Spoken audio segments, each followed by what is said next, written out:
May mga yabag na naman na papalapit sa kwarto. Mukhang hindi lang yun isa. Madami. Pagbukas ng pinto, mukha ni Bianca na nakangisi ang pumasok kasama si Lolo Miguel.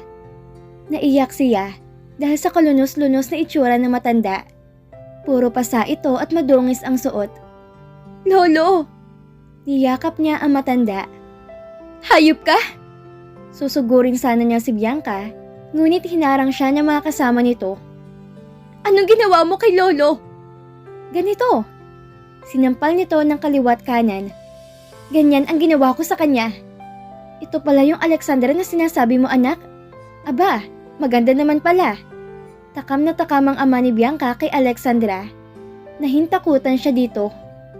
Huwag muna ngayon. Kapag nagsawa si Richmond dyan at ipapapatay na yan, saka nyo na diskartehan. Nakahalukip-kip na sabi ni Bianca. Ito ang gamit na matandang yan. Liguan mo, ang panghi eh. Saka sila iniwanan ng mga ito. Lolo, okay lang po kayo? Tanong ni Alexandra, tulala ang matanda. Tara na sa banyo, nilinisan ko kayo. Hindi na siya nahiyang hubaran ang matanda at liguan. May sabon doon at toothbrush, iba na ang amoy nito, namayat na agad. Halatang nahirapan sa loob lamang ng ilang araw. Kakain ako, sabi nito. Matapos niya itong maliguan at mabihisan, dumating ulit si Richmond na may dalang pagkain. Inilapag nito yon sa gilid ng lamesa. Inakay niya si Lolo Miguel upang makaupo sa gilid. Opo, Lolo, pakakainin ko kayo. Umiiyak na Alexandra na sabi dito. Bakit ka umiiyak? Tanong na matanda sa kanya. Masaya kasi ako na nakita ulit tayo. Kumuha siya ng ulam at inilagay sa kanin. Open nyo na yung bibig nyo. Nalaman kong kinidnap siya ni Bianca nung araw na mawala siya. Hindi ko alam kung anong gagawin ko dahil mahalaga si Bianca sa akin. Mahalaga ang pinagsamahan namin ni Adrian. Iniligtas niya ako noong minsang nasa bingit ako ng kamatayan. Kaya ipinangako ko sa sarili ko na habang buhay ko silang tutulungan lalo na pamilya niya. Kahit mali na? Kahit kapalit nun ni ikaw? Kahit makulong ka? Naiyak sa Alexandra sa sagot dito. Oo, kahit pa makulong ako. At kung hindi ko gagawin to, baka pinatay na nila si Lolo Miguel. Sagot ng lalaki. Mahuhuli na sila. Ako ang nagturo ng mga hidden camera sa bahay nyo. Pero sabi niya kapag nahuli sila, papatayin niya si Lolo. Nakita ko rin ang kalunos-lunos sa kalagayan niya. Kaya kinuha kita, Alexandra. Nagkataon lang na mahal din kita.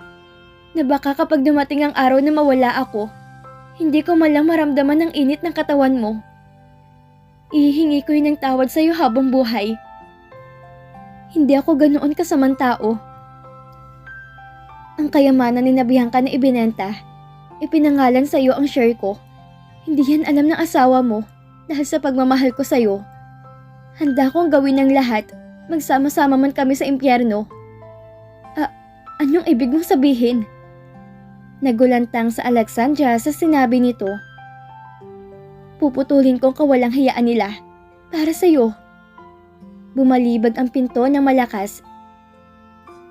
Hindi pa ba tapos kumain ng matandang yan? Tanong ni Bianca. Kuhanin na yan. Sandali! Sandali, Bianca!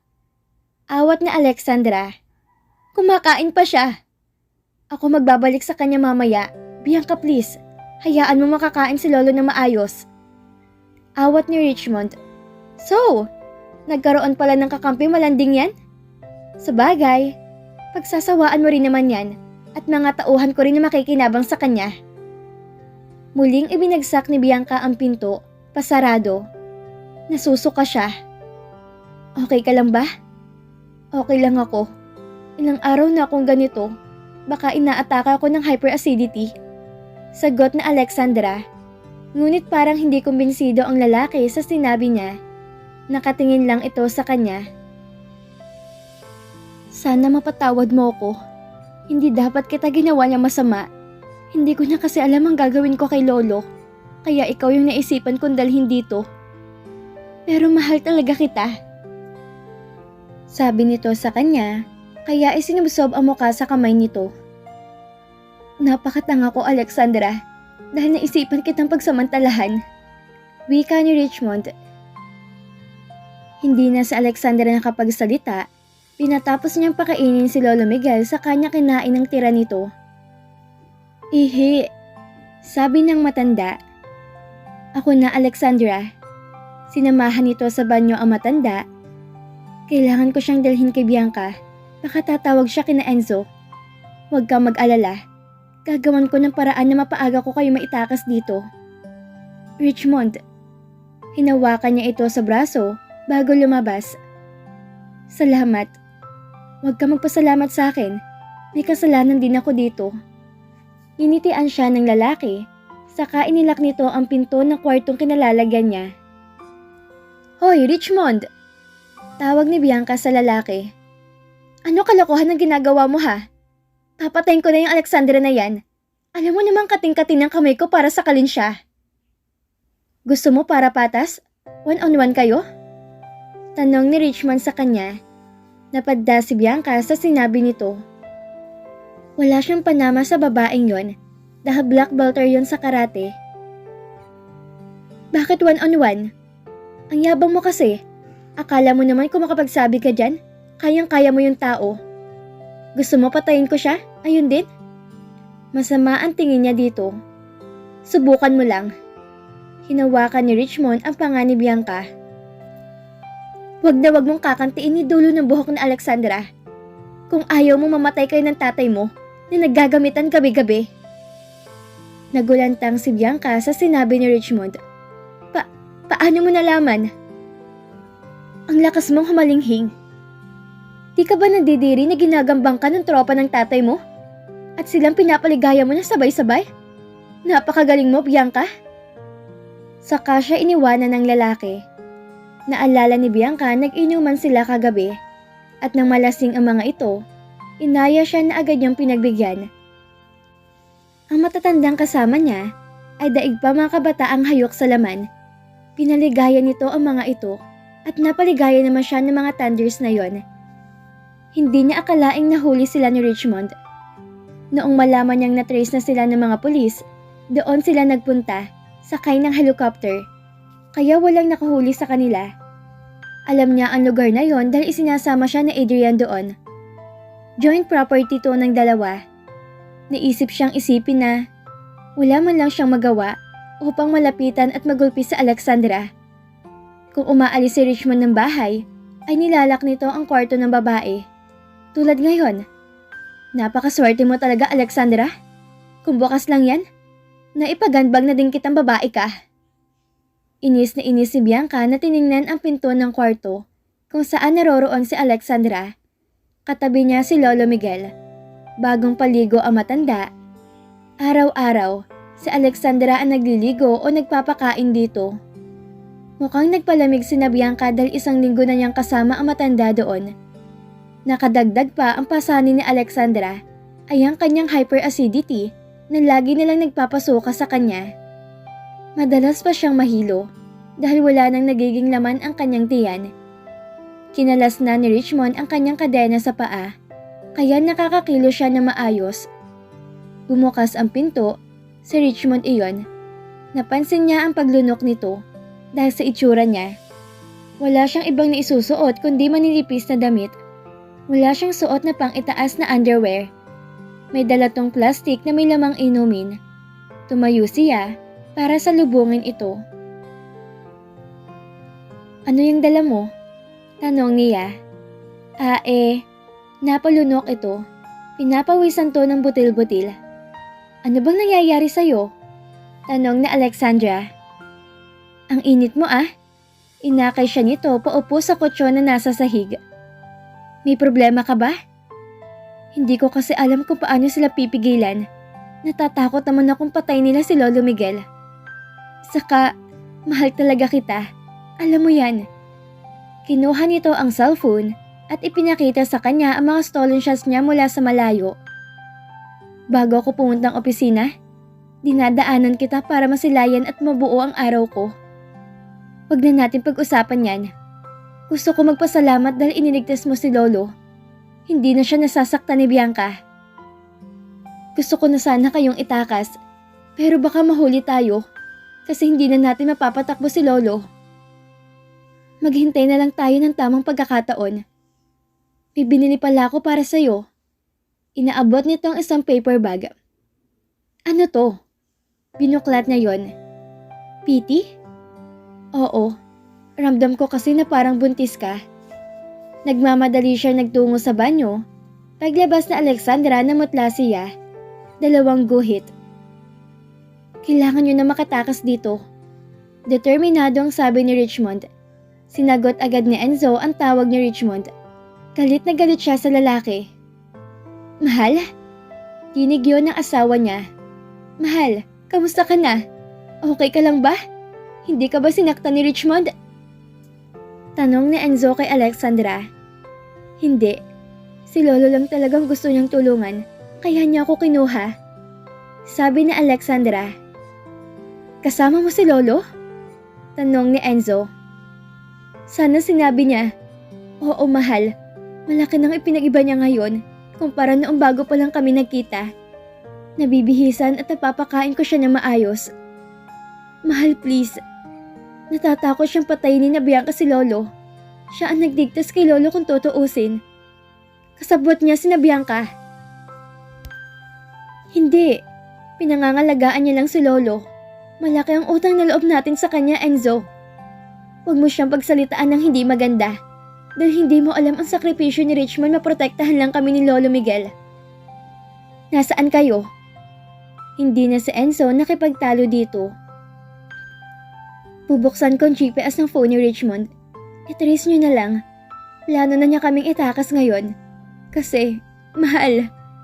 Umiyak sa Alexandra. Kasi ano? Nag-aalala niyang tanong. Basta mahal, ilocate niyo kami please. Oo ngayon din. Sagot ni Enzo. Saglit lang mahal, may tao. Pinatay na nito ang tawag sa kanya. Sino yun anak? Tanong ng mami niya. Si Alexandra, mami. Kamusta na? Nasaan daw siya? Kasama niya daw si Lolo. Niligtas daw sila ni Richmond. Kailangan nating matrace ang location nila. Inopen niya ang GPS niya. Sinearch ni Enzo ang pangalan ni Richmond. Magdadalawang linggo na rin simula nung mawala ito. May bisita ka, Enzo. Sabi ng tatay niya. Pumasok sa kabahayan si Paulo. Tumayo agad si Enzo at niyakap ang kaibigan. Pare ko. Iyak siya ng iyak. Kasangga niya to, bata pa lang sila. Kaya nagsisisi siya na pinagbintangan niya ang kaibigan. Oh, tama na. Baka ma-inlove ka pa sa akin. Biro nito sa kanya. Ang tagal mo akong tiniis? Sabi ni Enzo dito. Loko, napunta ako sa opisina niyo. Nakiusap sa akin si Tito na tulungan ko muna kayo. Aalis na sana ako puntang France last week pa eh. Bayaran ng plane ticket ko ha? Bakit? Tanong ni Enzo. Oo, kahit 5 na back and forth pa yan. Nakangiti niyang sabi dito. May update na ako kina Alexandra, kaya ako nandito. Tumawag si Richmond sa akin. Alam ko kasi yung lugar na yon, liblib masyado. Napakaswerte niyo pa rin? Sabi ni Paulo. Handa siyang kalimutan ng pakikipagkaibigan ng namayapang sa Adrian dahil sa pagmamahal niya sa asawa mo. Hindi niya lang daw maitakas dahil delikado si Lolo, baka maabutan.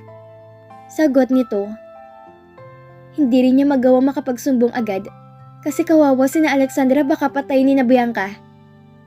Tumawag siya sa'yo? Naguguluhan ni Enzo na tanong. Oo, kagabi lang. Kaya hindi tumawag sa'yo ay baka magpanik ka daw. Iniingatan niya sina Lolo ngayon. Ang hudyat daw ay maaari niyang puntahan ng lugar niya ay ang tawag na Alexandra. Tumawag na ba sa'yo? Kakatawag niya lang. Nagmamadali nga eh.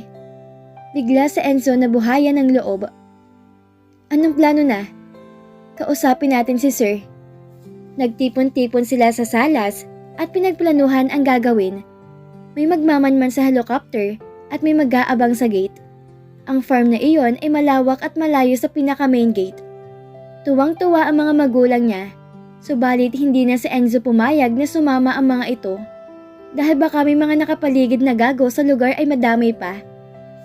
Pinangakuan na lang niya na iuuwi niya ang dalawa kahit anong mangyari. Ang kaba sa kanyang dibdib ay nag-uumapaw habang pinapanood ang cellphone ng lugar na kanilang patutunguhan. Lalo nang iradyo sila ng helicopter na nakita na nila ang location ng rent house. Ang bili ni Richmond ay huwag papasok sa gate para maiwasan ang aberya.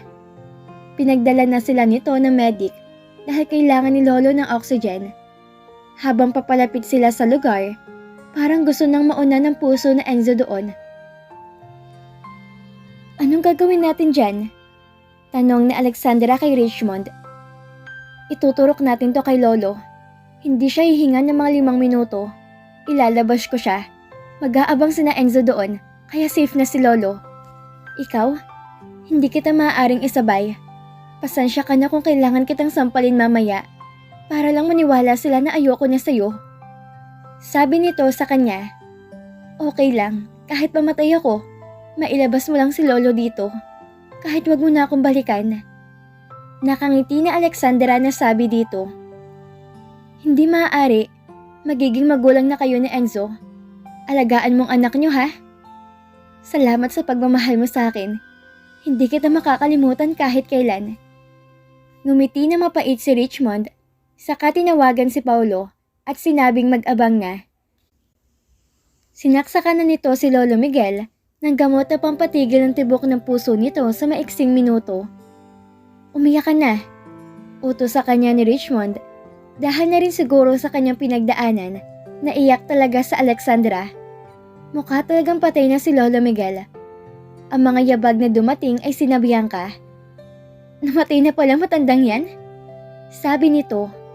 Hala, ibaon na yan. Utos nito sa mga kasama. Ako nang bahala sa matandang to. Inatake yata to eh. Sabi ni Richmond. Saan niyo dadalhin si Lolo? Nag-umpisa na sa Alexandra na umarte. Umalis ka dyan! Sinampal siya ni Richmond. Malakas iyon na nagsanhi ng pagdugo ng kanyang labi. Anong akala mo? May kakampi ka pa? Ismid ni Bianca. Bubuhatin ko na to at nang maitapon na sa bangin. Saka binuhat ni Richmond si Lolo Miguel. Ipapagahasa ko na bang babaeng to sa kanila? Paniwalang paniwala ang mga ito sa kanilang arte. Wag muna, hindi pa ako nakakascore dyan eh. Ako muna, bago na lang natin patayin. Saka na lang pasampahan yan sa mga kasama mo. Sagot ni Richmond. Sige na nga, napakaswerte mo talagang nilalang Alexandra. Naglabasan na ang mga ito. Kinindatan siya ni Richmond bago tuluyang isarado ang pinto. Nakita ni Enzo ang papalapit na sasakyan. Malamang si Richmond yon. Medic, get ready! Ibinaba agad nila ang stretcher. Ang bilis ng takbo nito na halos sa harapan na nila magpreno. Tumalon na ito sa driver's seat at nagmamadaling pumunta sa likod ng pick-up. Dito ko siya inilagay para mabilis. 4 na minuto na simula nang saksakan namin siya ng gamot. Sabi ni Richmond. Agad inasikaso ng mga medic ang lolo ni Enzo. Dadalhin na namin sa ospital si Lolo Enzo. Paalam ni Paulo. Mag-iingat kayo. Salamat pare. Paalam ni Enzo kay Paulo. Bahala ka na kay Lolo. Pag alis ni Paulo, agad ni Enzo na binalingan si Richmond. Hindi ko alam kung magpapasalamat ako sa iyo o ano. Huwag ka muna magpasalamat. Wala pa sa Alexandra. Awat nito sa kanya. Bakit mo kinuha sa Alexandra? Tanong ni Enzo. Tumawag sa akin si Bianca na nalocate yun na sila. Papatay na daw nila si Lolo. Kaya inoffer ko ang bahay namin dito. Nakita kong kalunos-lunos na kalagayan ng matanda. Hindi ako pwede magsabi kahit kanino. Dahil pag nalaman ni na Bianca, baka patay nila ang lolo mo. Hirap ding isipin na ganito ang ginawa ko kay Alexandra. Alam mo naman kung gaano ko kagusto yung asawa mo. Lumapit ito sa mga pulis. Nasaan na yung pagkain na may pampatulog? Inabot to ng pulis sa lalaki. Salamat. Sasama ako. Sabi ni Enzo rito. Naloloko ka na ba? Anong sasabihin ko sa kanila? Nakita lang kita sa daan? Ipapahamak mo yung asawa mo. Makasarili ka talaga? Anong sinabi mo? Kinawelyuhan ni Enzo ang lalaki na hindi man lang natitinag sa ginagawa niya. Makasarili ka. Casual na sagot nito sa kanya. Inawat na siya ng mga naroroon. Bawiin mo sinabi mong animal ka. Ililigtas ko yung asawa ko. Sigaw ni Enzo dito. Sige, magwala ka lang. Para malaman nilang nandito kayo. Simagaw ka pa, pakilakasan. Natigilan si Enzo sa ginagawa. Kumalma siya. Mukha nga makasarili siya sa ginagawa niya. Hindi na niya naisip ang asawa niya na maaaring mapahamak dahil sa kanya. Yan! Kung ganyan ka ba naman, may sasabihin pa ako sa'yo. Wika ni Richmond. Ano yon? Nakakunot ang noo niyang tanong dito. Congrats! Congrats? Gago ka ba? Anong congrats na nangyayari sa buhay namin ha? Magiging tatay ka na. Kaya may dadali namin ng pagtakas dahil nalaman namin kahapon na buntis ang asawa mo. Bakit? Buntis sa Alexandra? Hindi sa Enzo makapaniwala sa narinig. Tinalikuran na siya ni Richmond. Tinawag niya ito. Iligtas mong asawa at anak ko. Salamat. Lumuluha niyang sabi. Lalo na siyang kinakabahan dito. Hindi mo kailangang sabihin yan. Gagawin ko yan para kay Alexandra. Bumalik na ito kung saan to nanggaling na tanging tanong na lang ang ambag ni Enzo na gawin para makita ang asawa. Naitapon mo ba yung matanda? Narinig ni Richmond ang boses ni Bianca sa labas. Oo. Saka wag kayo maglalabas. Maraming umaaligid na sundalo. Baka mamaya mahuli pa tayo. Boses siyo ni Richmond. Pagsawaan mo ng babaeng yan. Takam na sina daddy sa kanya eh. Bakit? Nagsawa na ba sila sa'yo? Siyempre hindi. Gusto nila ng bagong putahe. Kumain na muna kayo doon. Habang nagpapakasarap ako dito. Binuksan ng lalaki ang pinto. Nagkunwari sa Alexandra na natatakot sa gilid. Napansin niya pa ang pagngisi ni Bianca. Enjoy your meal, sabi pa nito, sabay talikod. Inilak ni Richmond ang pinto. Gusto sanang sumama ng asawa mo. Hindi lang ako pumayag. Si Lolo dinala na ni Paulo sa ospital. Maraming salamat sa iyo, Richmond. Mapapanatag na ako na kahit mawala ako, ligtas si Lolo. Sorry. Hinawakan ni Richmond ang labi niya. Napalakas ata. Okay lang, ganap na ganap nga tayo eh.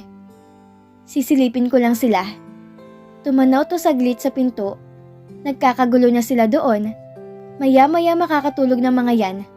Salamat talaga. Niyakap ni Alexandra ang lalaki. Sinabi ko nga pala sa asawa mo na buntis ka para wag na siya magpumilit na sumama dito. Tuwang-tuwa siya. Ite-text ko lang na pumunta dito after 20 minutes. Nakikiramdam lang sila sa labas. Hinihintay ang mabagal na pag-usad ng oras. Pagsilip nila, tulog na ang mga ito. Nagmamadali silang lumabas. May kulang na isa, si Bianca. Saan kayo pupunta? Sigaw nito. Alexandra, takbo! Utos ni Richmond sa kanya. Traidor ka? Galit na galit ang boses ni Bianca. Richmond! Nagtatakbo sila ni Richmond. Nagpaputok ng baril si Bianca. Pinapaulanan niya ng bala ang buong bahay. Kahit tinatamaan niya ang mga kasamahan niya.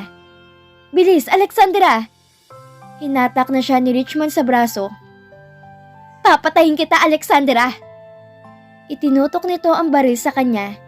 Nahintakutan siya dito, ngunit iniharang ni Richmond ang katawan nito sa kanya. 2 putok ang sinalo nito. Oh my God! Richmond! Hahawakan niya sana to. Tumakbo ka na. Dali! Taboy nito sa kanya bago tuluyang bumagsak. Richmond! Napaiyak sa Alexandra. Ayaw niyang iwanan ng lalaki.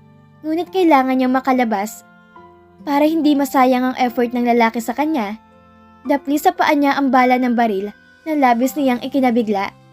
Napilitan siyang tumigil. Ano, Alexandra? Akala mo ba hindi kita mapapatay? Yung pera, gusto lang ng daddy ko yun. Ang gusto ko ay mamatay ka na. Wala na talaga sa katinoan ng babaeng to. Bianca, makinig ka. Huwag ka magpadala sa galit. Saka siya unti-unting humarap. Nabigla pa siya na makitang isang di pa lang ang layo nito sa kanya. Tigilan mo ako ng ganyan mo, Alexandra. Luhod! Sigaw nito sa kanya. Dahan-dahan siyang lumuhod. Wala na talagang natira sa akin nang dahil sa'yo. Para kang mami ko, nakakainis. Kaya dapat pinapatay ka na lang din. Pinatay mo ang mami mo? Hindi sa Alexandra makapaniwala sa sinabi nito. Ang kulit eh, pero hindi ko yung sinasadya. Masayang sagot nito. Mukhang wala na talaga sa katinoan ng babaeng kaharap niya. Pero ikaw, sasadyain kong patayin ka. Inagaw mo lahat sa akin. Pati ang pangarap ko mabuhay, Reyna, kinuha mo. Kasabot mo pa matandang mapanghi na yun? Saka ito umiyak. Ayun, wala na din pati daddy ko. Pinaril ko na rin siya, kesa iwan niya ako. Napapaligaya pa man din niya ako. May relasyon kayo ng daddy mo? Talagang nadidiri si Alexandra sa revelasyon nito. Bakit? Hindi ka ba nanonood ng Family Stroke? Ang ganda nun. Kapatiran pa. Si Adrian. Siya ang unang lalaking minahal ko. Yung kapatid mo? Lalo na sa Alexandra na naguluhan dito. Bahala na. Sabi niya, wag mo na akong kwentuhin. Magdasal ka na. Saka nito itinutok ang baril sa ulo niya. Ano? Napakunot ang noo ni Bianca. Bahala na. Saka ni Alexandra pinalo pataas ang kamay nito, sabay suntok. Natumba ang babae at nahulog ang baril. Nagmamadali siyang tumakbo palayo. Sunod-sunod na putok ang narinig ni Alexandra. Akala niya ay patay na siya. Paglingon niya kay Bianca, umaagos ang dugo sa katawan nito bago tuluyang bumuwal. Pinagbabaril pala to ng mga pulis. Mahal! Sigaw ni Enzo sa kanya. Mahal! Tumatakbo sa Alexandra na lumapit dito. Kamusta ka na? May masakit ba sa'yo? Ang baby natin. Niyakap niya na mahigpit ang asawa. Patay lahat ng nasa loob, sir. Sabi ng mga pulis at pumasok sa kabahayan. Wala na sa Richmond, mahal. Umiiyak na Alexandra na sabi. Iniligtas niya ako hanggang sa huling pagkakataon. Nagpapasalamat ako sa kanya at hindi kanya iniwan, mahal. Habang buhay ko siyang pasasalamatan. Wika ni Enzo. Natapos ng unos sa buhay nila, wala na ang mga taong may dahilan ng lahat ng kaguluhan. Naging payapa ang kalooban ni Alexandra at Enzo. Makalipas ng 1 taon, masayang-masaya sa Alexandra dahil isa na siyang ina ng napakagandang batang babae, si Sofia, ang bungad ng kanilang pagmamahalan ni Enzo. Ikinasal man sila na ayon sa kasunduan, pinagpapasalamat nila yon kay Lolo Miguel dahil alam nila noon pa man, mahal na nilang isa't isa. At doon, kusa nila yung ipinaramdam sa bawat isa. Mas lalong minahal at inalagaan ni Enzo ang asawa. Nagpapasalamat siya dahil sa Alexandra ang itinadhana para sa kanya. Ang babaeng hindi niya ipapalit kanino man. At dito na po nagtatapos ang huling kabanata ng ating kwento. At sana'y muli niyo po akong samahan sa mga susunod pang kwentong pag-ibig na ibabahagi ko sa inyo. Maraming salamat po. Keep safe, everyone!